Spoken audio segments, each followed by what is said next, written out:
นี้จะมาถ่ายเจ้าโต้ทุกคนเบิ่งเนาะเขาก็ได้มีคู่ใช่บ้านเบิ่งด้วย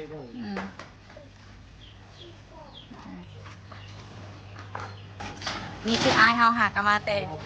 กุ้งแช่อยากเบิดแล้วแหละว่างไม่น่าจะจัง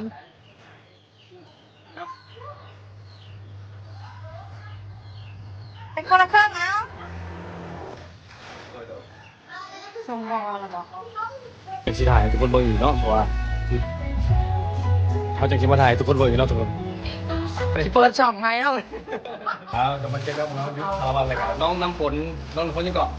ทุกคนเลี้ยงกันได้จากเสาอยู่ในกล้องอย่างแก้ขี้ดังเด้อกองเทมเพิ่นว่าเอาไฮเลอร์เด้อโอ้ยตายแล้วมาทักทายสิ่งที่เจ้าคนเนาะว่าเยี่ยมพ่อครับแม่เรียบร้อยใช่ยิ้มเขาเพราะว่าตะกี้หุ้นในน้ำของเขาถ้าว่าเจ้านั้นหา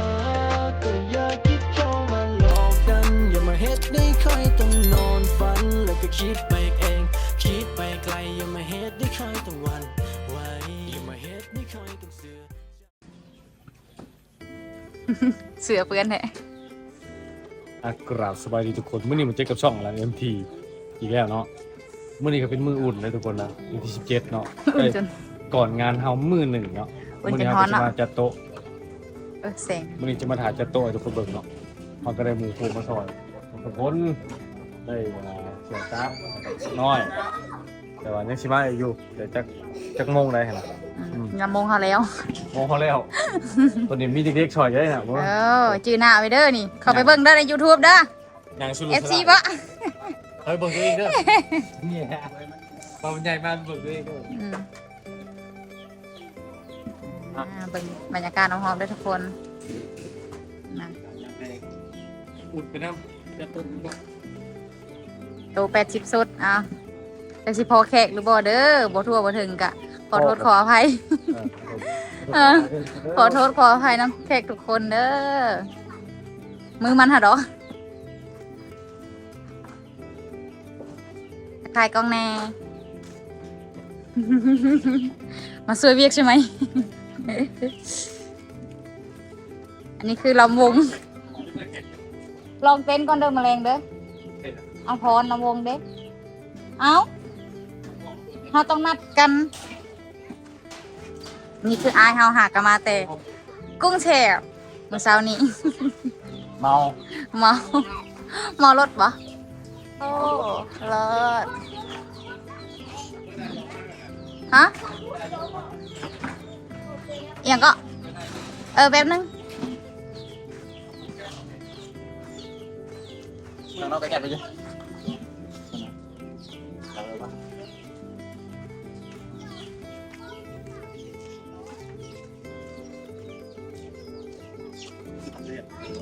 แดกฮะแล้ว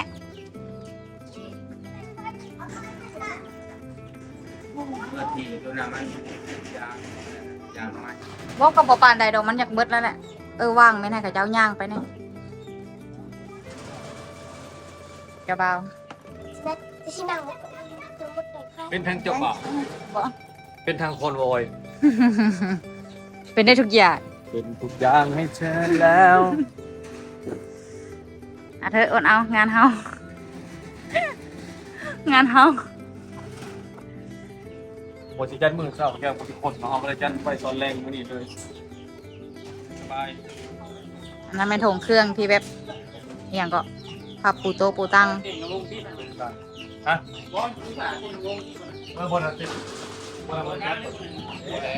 บอลำวงก็ไปที่ไปช่างแขกออกโมเมนต์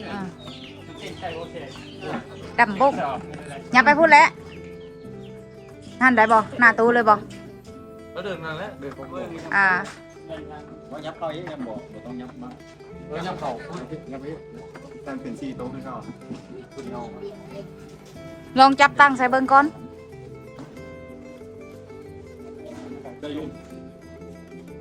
สุคนสิพาไปเบิ่งหน้างาน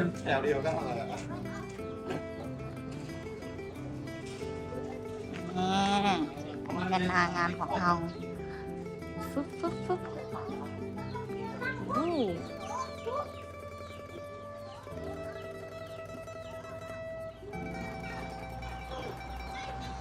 อันนี้เป็นรถเจ้าบ่าวอันนี้แม่นบอลหับประเซินโตะหับประเซิน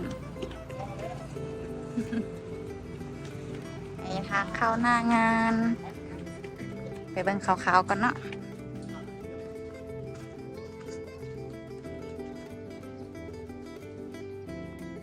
นี่ประมาณนี้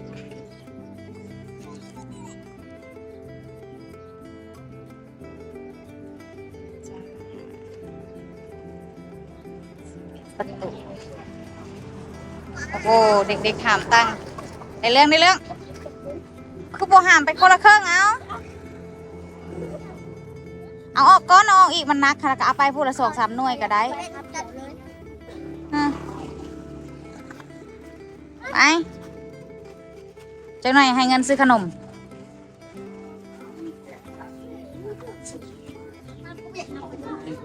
อันนี้เป็นซื้อของเฮาเองแล้วก็วันที่เฮาแต่งงานนะทุกคนมันจะโต๊ะน้องกระเจ้าโทรศัพท์เป็นยังส่งบอกเราหรือบอกเข้าไป จะมีเฟซเราดีกว่า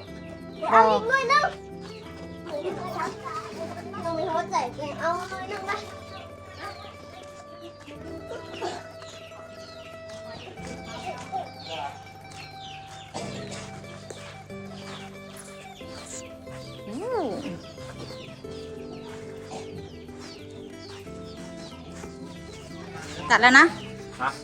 พาก่อนนะปุ๊บ ทุกคนตอนนี้กำลังแบบว่าใส่ศพตังเห็นไหมพี่พ่อแม่พี่น้องเขากำลังชิมาจะต้องเห็นมีน้องสองน้องสาวอย่างแน่เนาะแล้วก็หมู่แล้วก็ยุทธเนาะเป็นเจ้าบ่าวแล้วก็เป็นพ่อรอยพ่อไปตัวนี้พาควันมันก็มาห่อเลยนะทุกคนเนาะเพราะว่ามันก็ขำไปดิเขาสาวพาควันนำคนหักคนแตงเขาเก่าอะไรเนาะคือในงานอลิสแหละอาชีพเซลล์บ่ดิอาชีพเซลล์บ่ดิ เปิดช่องให้เนาะ ถ่ายเมื่อไรเนี่ยการคิดเลยเนี่ย แม่นบ่โอ้ยสิผมเป็นอาชีพเสริมแล้ว เปลี่ยนอาชีพแล้ว เดี๋ยวสิเข้าไปในห้องเลย เต้าแล้ว เอากลับมาเจอกับเรายุคคาราบันอะไรกันน้องน้ำฝนยังเกาะเนี่ยซื้อช่องครับน้ำฝนยังเกาะ ยิ้มแหง น้ำฝนยิ้มแห้งน้ำฝนยิ้มหวาน ไป ที่บอก นี่น้ำฝนยิ้มหวานเด้อ นั่นนี่คิมิโนโตะเนี่ย เอาเนี้ย แน่ว่ะ เอาไว้เลยนี่สนิทบอสตัวเบา ทำกันเลยดิ ไม่ยั้งเปรียบเทียบเป็นสถิติเท่าไหร่ คือบทุกคนคือสิรอดดิ เย้เนี่ยเอาไปแล้ว มีดาบพร้อมเนาะป้า ไป ไปแล้ว ไปไหวเพราะว่าไอ้ชิแฮมันเนี้ย มันอยู่ในเซ็ตอยู่แล้ว จริง ป้า กั ทุก บ คนเทียงกันได้จากเสา จริงกับฟอร์ยูในเซตแต่ มันคือเปื้อนถ้าคนมาอยู่ในเศษนี่ เราอยากซอยอันนี้นะ บริเซ็ตเนาะ ตีกระเสา ปกติเขาเสา พาโลดเสา คนละเศษ ว่า ว่ะ น้อง บ้างก็บ้างเป็นบ้างเล็ก มา บ้าง ไปหลบมาฟองได้บอก อันนี้ เป้าเด้ เป้าอีก เอา จะ ยา เหลือ ขาด ไอ้ ตาย มันมีสีแดงกับสีดำก็ได้สองกับสีดำ สีแดง ดีด้วยบางทีไหล ห้องแถมทุกคน อยู่ในกล้องอย่าแก้ขี้ดังเด้อ ห้องแถมเพื่อนว่าเอาไฮเลยได้ตัวเดียวหรอไม่หรอ โอ้ ยอกให้ยืมเป็นเขาตรงเมื่อเนาะแต่ว่าเขาตรงอาบัตปังเป็นพ่อแม่เขามาหอดทุกคนเนาะที่ว่าพ่อแม่สิมาหอดก่อนนี่แทบเป็นให้มาหอดก่อนบริชวนกันบอก พอแล้ว ทุกคนตัดภาพไปตอนพ่อแม่เขามาหอดก่อนยันคลิปเป็นยาวนะปะ ในไลน์ปีอ่า จะเอ ตัดภาพมาตอนนี้เนาะกระขำกระมือแล้วน้องๆพ่อแม่กระให้กระมาเนาะทายสบายดีน้อง ไปดีเอฟซีอารันเอ็มซีอลิกาสองผมยาวเด้อ คิดว่าที่มาทันจัดโต๊ะจัดจนเรียกจงมาอากู มาตอนแล้วนะทุกคน ผมเป็นยังนี่กว่าผมมานี่กว่าปลาให้เงาเลย แม่ สบายดีอาลิสสาวตาตีจ้ะ ว่ายังไอ้คือยังกัน เฮ้ย หมดเพื่อ อย่าแกล้งแม่ปุ้งเด้อบาป โอ้ เด้อ อ้ายตายแล้ บ้าว มึงว่าแกล้งเป็นพวกบาปมีบางน้อยอ่ะจัดตังค์อยู่ได้ถามตังค์พวกกูบาปถึงได้กู แม่แต่เว้นที่แม่อยู่ก่อนหาแม่ก่อนเทคแค่แม่เท่า ให้ถาเราอยากไปวันแว่อยู่ฟาร์มแต่ก็เลยได้ถานั่นแหละอันนี้กาถาไปพ่อแม่ย่างนี่เนาะย่างนี่งามเกิน เริ่มอย่างทีละคน เขียดคนงาม การชิมประมาณนี้ทุกคนเนาะทุกคนเข้ามาพร้อมหน้าพร้อมตากันแล้วเขาก็อุ่นใจไปนิดนึงเฮ็ดเบี้ยเมื่อยจนเศร้าเนาะ ค่ะ มาทักทายสวัสดีแต่ละคนเนาะมาเบิ่งทักทายต้องทักทายมือกล้องก่อน พี่ดื้อพร้อมตูดแล้วทั่วประเทศ ใส่ตูดโน่นหนึ่งนครปากเซมาเยี่ยมยามงานอลันเอ็นทีมื้อเนาะก็หวังว่าสิตูดคักๆคิดไว้นะเพราะว่า ส่งน้าอยู่ที่มื้อนี้มึง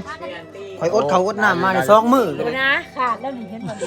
ยังทางหลัง บ่ยังทางหลังเด้เพราะตูดทางหน้าเลยโอ้ไอ้ว่าข่อยว่าสิมาตูดงานเจ้าข่อยตั้งใจข้างในเลย ว่า 2 มื้อแล้วเขาบ่ได้กินข้าวนะข่อยให้แบบให้ เตรียมท้องครับข้างใน เรียบร้อย อืม ใส่หิวข้าวแล้วนี่ เดี๋ยวจะนั่ย่อ มาอุ่นดองไปเราเนาะ อืม ก็มาหวมยินดีนำเขากับพูดแหละเดินทางมาแต่ภาคใต้พูดแหละว่าท่านซะ ปกติคนแถวนี้นะคือว่า ปกติคนไทยนี่แต่ว่าย้อนความหมั่งความแพงนั่นแหล้วก็จึงว่าแบกเป้แบกสะพายกระเป๋ามาว่าท่านซะประจักษ์สมุนจิมาตูด ประมาณนี้เนาะ อันนี้จักเด้ มาเนี่ยมาเจอครับอาลีจักดี แมนอันนี้จะเกย ว้าวบ่เห็น อันนี้นำซื้อหัวยองเนาะ ไอ้หัวหยอง แมนแมน ไผก็คือสิฮู้จักดีเนาะเพราะว่า อันนี้ ตะกี้ฮู้ในนามกับหัวหยองเนาะบ่ฮู้ได้ว่าเพิ่นชื่ออาลีไผก็สิฮู้ มันไม่ได้อะไรเลย อาลีนี่ บ่อะไร เอ้า อันนี้จักเด้จือ บ่แบบว่าคนใดที่มีชื่ออาเนี่ยมักจะมาโฮมโตกันได้สังเกตหลังๆ อันนี้อากอย อาคอยกับมาห่วงกับ อะไร ครอบครัว ขนาดอาซีก็ยังมา อาชีว่าจัง อาซี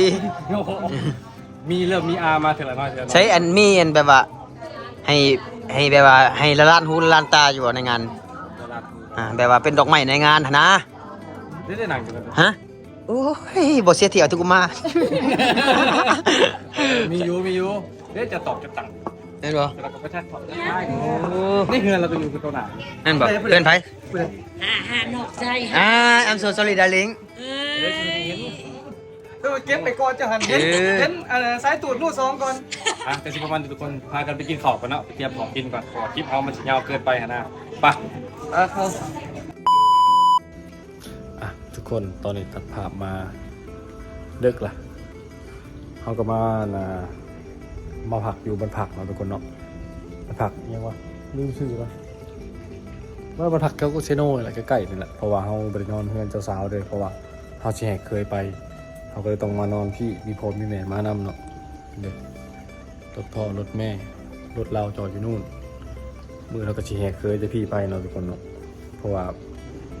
พันชี้แห่ตั้งแต่บ้านมามันก็ไกลโพดนะก็เลยมาแห่เอาอยู่พี่ใกล้พี่เนาะระยะทางประมาณ15 กิโลเมตรพากันเดินทางเข้าไปเลยก็แต่ว่าจะไปแห่บอลนั้นใกล้ๆแห่ประมาณ300-400 เมตรเข้าไปแล้วคลิปนี้ก็จะปิดคลิปเป็นเพียงเท่านี้เลยทุกคนเนาะผมมันดึกแล้วเมื่ออื่นถ่ายเบิ่งคลิปไฟนอลคลิปสุดท้ายของเกรียมงานตัวเองนะเป็นงานแท้แล้วมืออื่นเนาะบุหูจักกับไปชิถ่ายเนี่ยหรือว่าเขาชิถ่ายหรือบ่เนาะส่องเขานี่ก็ดีบางทีก็ใช้หมู่หรือเท่านั่นแหละจับถ่ายให้เป็นบรรยากาศทุกคนเบิ่งเนาะมาทุกคนขอบใจที่ขับชมเขาเนาะแล้วก็ติดตามเขาตลอดมาเนาะบ๊ายบายจุ๊บๆขอให้ทุกคนมีความสุขนะถ่ายเบิ่งคลิปอื่นด้วยทุกคน